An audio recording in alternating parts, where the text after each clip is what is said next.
और चलिए बुलेटिन में लगातार हम आपको बता रहे हैं किस तरह से ट्विन टावर को ब्लास्ट के जरिए गिराने की पूरी तैयारी की जा रही है। न्यूज नेशन पर लगातार एक एक तस्वीर सबसे साफ और नोएडा ट्विन टावर से जुड़ी हुई इस वक्त की जो बड़ी खबर आ रही है वो आपको बता रहे हैं। टावर में लगाए जा रहे हैं ब्लैक बॉक्स, ये अहम जानकारी।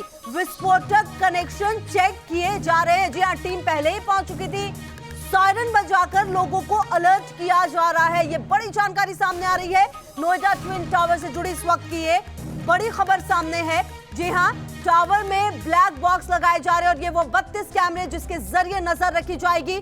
कैमरा नंबर 1 से कैमरा नंबर 32 आप देखिए सबसे क्लियर यहीं पर आपको दिखेंगे विजुअल्स, क्योंकि टेलीस्कोपिक कैमरे का इस्तेमाल किया गया है। वो कैमरे जो क्रिकेट में इस्तेमाल होते हैं ताकि एक एक तस्वीर आपके सामने सबसे पहले आए। कैमरा नंबर 1 से कैमरा नंबर 32 आप देखिए एक एक तस्वीर आपके सामने हर एंगल से रखी जाएगी। न सिर्फ ट्विन टावर की बल्कि उसके आसपास की भी हम आपको स्थिति बताएंगे इन कैमरों के जरिए कि आखिरकार क्या सिचुएशन अभी है, क्या सिचुएशन तब होगी जब ये ब्लास्ट होगा और ये जमींदोज हो जाएंगी दोनों इमारतें। लगातार हम आपको ये 32 कैमरे से बता रहे हैं कि किस तरीके से एक एक एंगल से एक एक तस्वीर न्यूज नेशन आपको सबसे पहले दिखाएगा, क्योंकि अपने आप में बेहद महत्वपूर्ण हो जाता है। देखिए ये तस्वीर भी सामने आ रही है। ये वो ट्विन टावर जो इतिहास बन जाएगा अब से लगभग, अगर आप घड़ी की सुइयों पर नजर डालें तो सिर्फ 4 से 4.5 घंटे का वक्त भी नहीं रहा है। ऐसे में ये देखिए 4 घंटे और 32 मिनट का वक्त रह गया है लगभग इसे इतिहास बनने में। देखिए ये वो वैन है जहां ये कहा जा रहा है कि कंट्रोल रूम बनाया गया है, मतलब तैयारियां पूरी मुकम्मल कर ली गई हैं।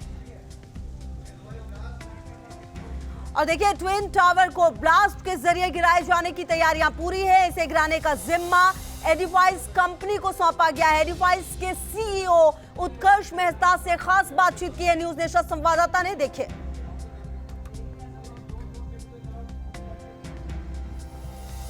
क्या तैयारियां आप लोग के आखिरी घंटे कैसे चल रहे हैं? तैयारियों में तो हम लोग कल से रेडी है। आज जस्ट फाइनल चेक चल रहा है। सम इक्विपमेंट्स जो हम हमारे रिसर्च के लिए हम लोग डाल रहे हैं, वेलोसिटी, एक्सीलरेशन, वो इक्विपमेंट्स हम डिप्लॉय कर रहे हैं हर फ्लोर, मतलब नॉट हर फ्लोर पे 10 इक्विपमेंट्स है वो जो अभी डिप्लॉयमेंट चल रहा है और फाइनल चेक चल रहा है। आज कौन कौन से उपकरण लगने अभी बाकी हैं? उपकरण ऑलमोस्ट कल लग चुके हैं। वाइब्रेशन सेंसर्स लग चुके हैं। आज सब जाके एक बार थरस चेक करके पोल्यूशन मॉनिटरिंग, नॉइज मॉनिटरिंग वो लग चुके हैं। देन गेल पाइपलाइन के लिए जो उनको ट्रेंचेस में वाइब्रेशन मॉनिटरिंग करना था वो लग चुका है। So overall we are done with the job. ऐसे कुछ दिख नहीं रहा है कि हमने कुछ भी रह गया है अभी। एक्सप्लोडर ब्लास्टर किस समय तक लगेगा? 12:30 के बाद। सीवीआर ने काफ़ी इक्विपमेंट्स लगाया, हम लोग अभी जॉइंटली कर रहे हैं सब कुछ, बट बेसिकली वाइब्रेशन मॉनिटरिंग कर रहे हैं। Some high speed cameras we are deploying. फिर हम ड्रोन्स ऑफ कोर्स फ्लाई कर रहे हैं। उसके बावजूद हम वेलोसिटी, एक्सीलरेशन मेजर करने के लिए ब्लैक बॉक्स में हम लोग सीवीआर कुछ इक्विपमेंट्स बना के लाए। वो अभी फिलहाल अलग अलग फ्लोर्स पे डिप्लॉय हो रहे हैं। This is all what we are doing. तो देखिए तैयारियां पूरी कर ली गई हैं और लगातार हम आपको तस्वीरें दिखा रहे हैं। ग्राउंड जीरो से हमारे सहयोगी भी लगातार नवेद और विद्या हमारे साथ जुड़े हुए हैं, साथ ही स्टूडियो से भी हमारे साथ मानव जी जुड़े हुए हैं, साथ ही अविकल सोमवंशी ने भी हमें ज्वाइन कर लिया है। सबसे पहले आप ही के पास विद्या आते हुए, क्योंकि अब तैयारियां कर ली गई हैं और जैसा कि हम एडिफाइस के सीईओ को सुन रहे थे उत्कर्ष मेहता को, उनका कहना था कि तैयारियां पूरी कर ली गई हैं और अब थोड़ा नर्वस है लेकिन 100% सफलता मिलेगी।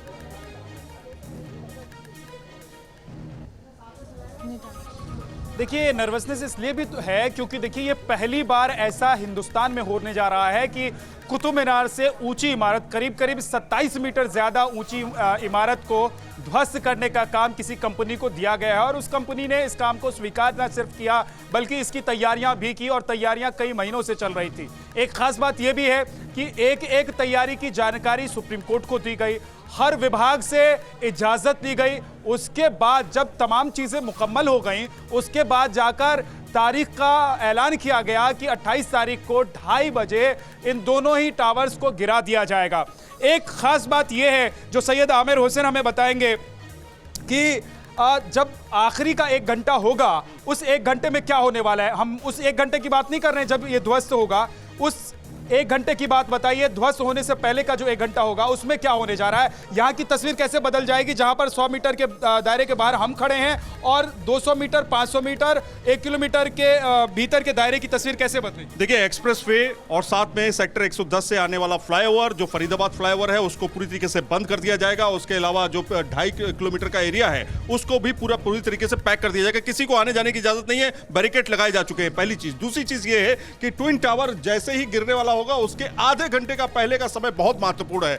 उसमें तमाम जगहों पर जो पुलिस ने इंतजाम किए हैं, अनाउंसमेंट शुरू हो जाएगा कि आप अपने घर में रहें और बालकनी में, जो खासतौर पे यहाँ पे बालकनियां हैं वहां पर खड़े ना हो। जो लोग पीछे साइड के फ्लैटों में रहते हैं वो अपनी बालकनी में भी पिक्चर ना ले, सेल्फी ना ले, इस तरह की हिदायत दी गई है। और इसके अलावा 2:15 पर सायरन बजेगा। उस सायरन को अगर आप सुनते हैं तो ये समझ लीजिए कि आप अपने दरवाजे खिड़की बंद कर लें और खिड़की दरवाजे बंद करके अंदर चले जाएं, क्योंकि हवा का दबाव, जिस तरह से अभी इस समय हम हवा देख रहे हैं, हवा का दबाव तेज है और हवा अगर तेज होगी तो कहीं ना कहीं आपके फ्लैट के अंदर, घर के अंदर जो धुआं है, जो गुबार है, वो पहुंच सकता है। आपने एक महत्वपूर्ण बात कही कि जो नॉइज पॉल्यूशन होगा उसके लिए आपने कहा, तो डॉक्टर साहब हमारे साथ, डॉक्टर त्यागी मौजूद हैं। डॉक्टर साहब, नॉइज पॉल्यूशन कितना होगा और उसको कंट्रोल करने के लिए यहां पर व्यवस्था क्या की गई है, उससे लोगों को क्या नुकसान हो सकता है और उस नुकसान से बचने के लिए क्या तैयारी होनी चाहिए लोगों की? जी, नॉइज़ पोल्यूशन जैसा आप सोच रहे हैं कि 1000 डेसिबल से भी ऊपर जा सकता है,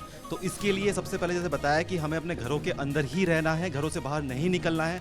विंडोज़ प्लेन अगर जो ग्लास की है उनसे हटा के उनको प्लाईवुड को उनको लगा देना है और विंडोज़ से उनको दूर रहना है। इस नॉइज़ पोल्यूशन से सबसे ज़्यादा जिन पे असर पड़ेगा वो प्रेग्नेंट औरतें, छोटे बच्चे और बुजुर्ग आदमियों पर सबसे ज़्यादा असर पड़ेगा। प्रेग्नेंट औरतों के अंदर जल्दी प्रसव आ सकती है, उनको ब्लीडिंग स्टार्ट हो सकती है, उनको मेंटल डिप्रेशन हो सकता है, छोटे बच्चों में पार्शियल हेयर लॉस होता है, कंसल्टेंट डिफेक्ट हो सकता है, उन्हें बोलने में तकलीफ हो सकती है। और बड़े लोग जो कि पहले COPD, हार्ट की डिजीजेज, सांस की दिक्कतों से जूझ रहे हैं, उनका ब्लड प्रेशर बढ़ सकता है, उनको हाइपरटेंशन हो सकती है और उनको हार्ट की भी तकलीफें हो सकती हैं। तो सभी को हिदायतें दे दी गई हैं कि जितने भी इस तरह के जो हाई रिस्की पेशेंट। कितना रेडियस होगा ये साउंड इफेक्ट जो है, इसका रेडियस क्या होगा? देखिए, जैसे इस कंपनी को, एडिफाइस कंपनी को ये दिया गया है, उनका ये कहना है कि ये वाइब्रेशन और नॉइज पोल्यूशन को मिनिमम से मिनिमम उस पे रखेंगे। तो ये ठीक है, मिनिमम से मिनिमम मतलब जो साउंड होगा वो होगा, मतलब असर कम हो, इसकी पूरी कोशिश की गई है। विद्या, वापस आएंगे आपके पास। अंदर ही हमारे साथ नवेद भी हमारे सहयोगी लगातार जुड़े हुए। देखिए नवेद, कोशिश तो ये की गई है कि कम से कम नुकसान हो, लेकिन नुकसान अभी का तो है ही है, लेकिन इसके बाद की जो परिस्थिति होगी वो सबसे ज्यादा चैलेंजिंग होगी, क्योंकि अब समय काफी कम है। किस तरह की हलचल वहां पर नवेद आप देख पा रहे हैं?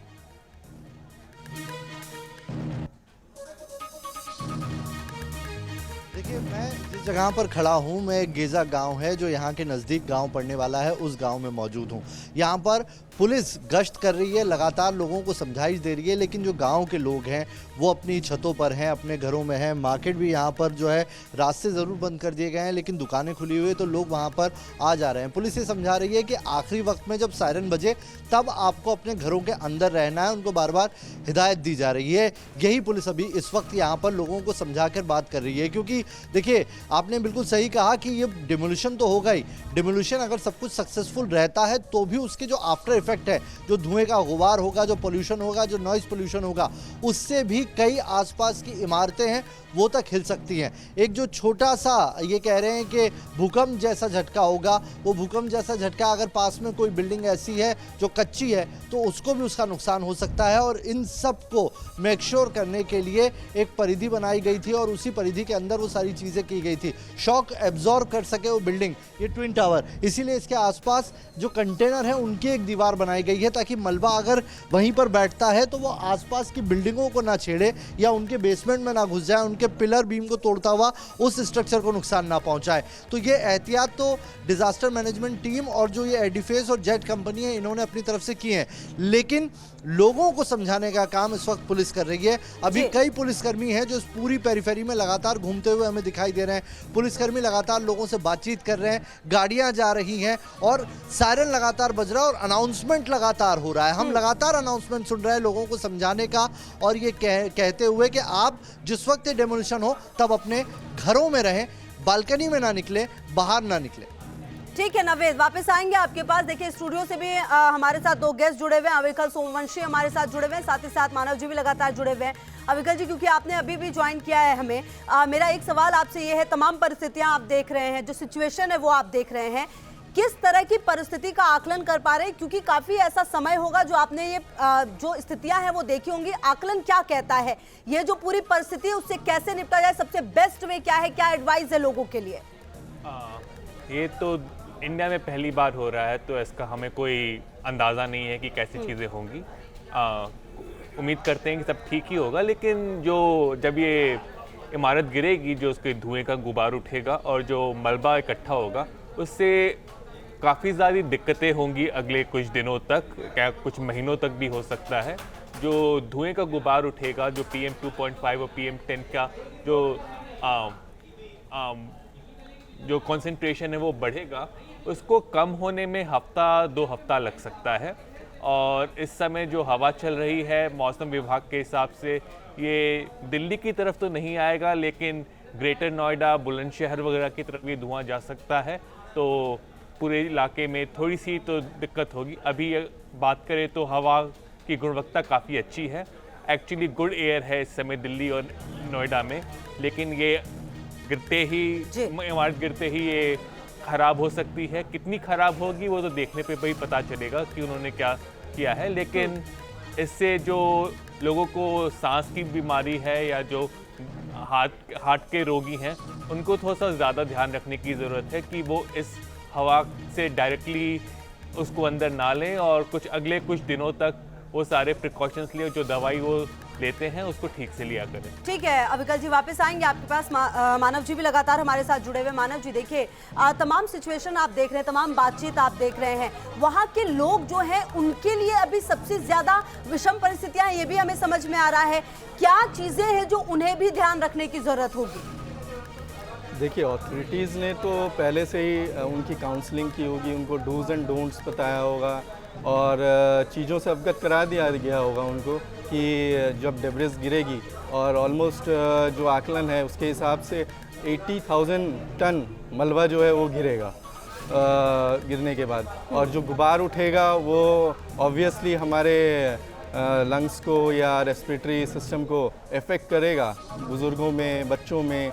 तो ये सब चीज़ें उनको बता दी गई होगी, और साथ साथ ये भी बताया गया होगा कि जब बिल्डिंग गिरेगी तो एक कंपनसा होगा, जो बगल की बिल्डिंग है इसकी तो स्ट्रक्चरल ऑडिट हुई होगी, उसकी भी हुई होगी कि कोई ऐसा पार्ट तो नहीं है, उसको रिट्रोफिट किया गया होगा।